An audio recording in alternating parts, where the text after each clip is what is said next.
I signed up for this a long time ago, and I was aware that sooner or later, I'll have to present my talk in front of audience.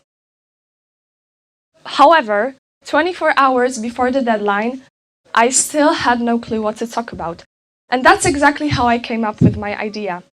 Procrastination is the action of unnecessarily and voluntarily delaying or postponing something, despite knowing there will be negative consequences for doing so.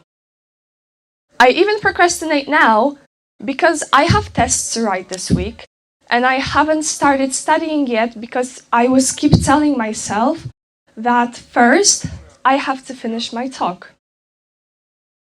It's obvious a lot of us procrastinate on things we don't enjoy or that we're not necessarily good at, like doing the dishes or finishing our homework.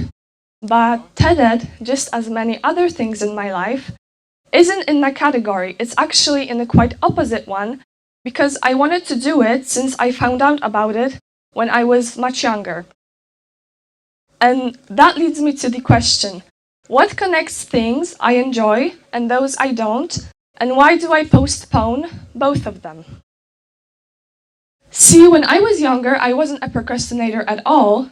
I would start preparing for things as soon as they were announced, just to not work under time pressure and to have enough time to prepare myself. So, very reasonable.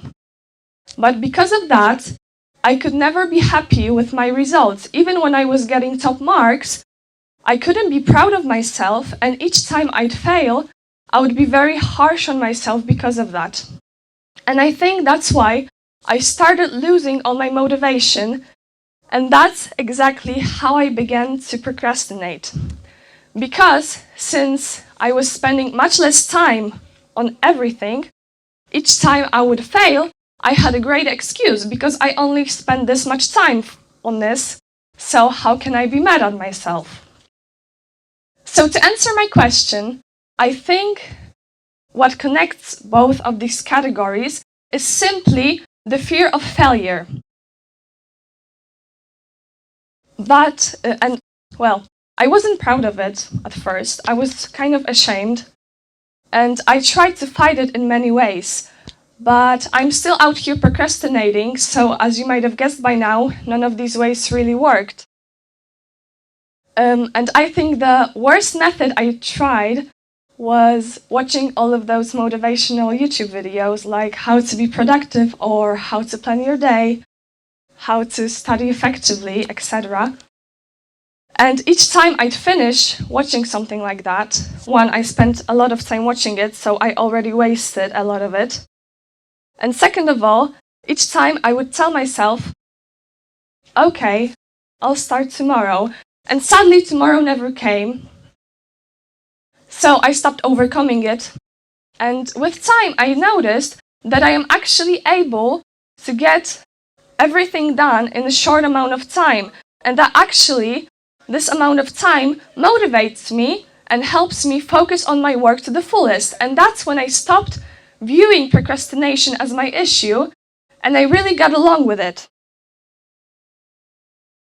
And as I mentioned before, procrastination isn't a colorful because there is this anxiety connected to it that shows a little bit too late, because usually, like, day before an exam, and then instead of preparing, we just blame ourselves for wasting so much time, and we can't get any of our work done because of it. But I managed to stop feeling it. But I still don't want you to think that I am here to convince you to start procrastinating and that I wanted to show it as some miracle way to success and inner peace, because it's not.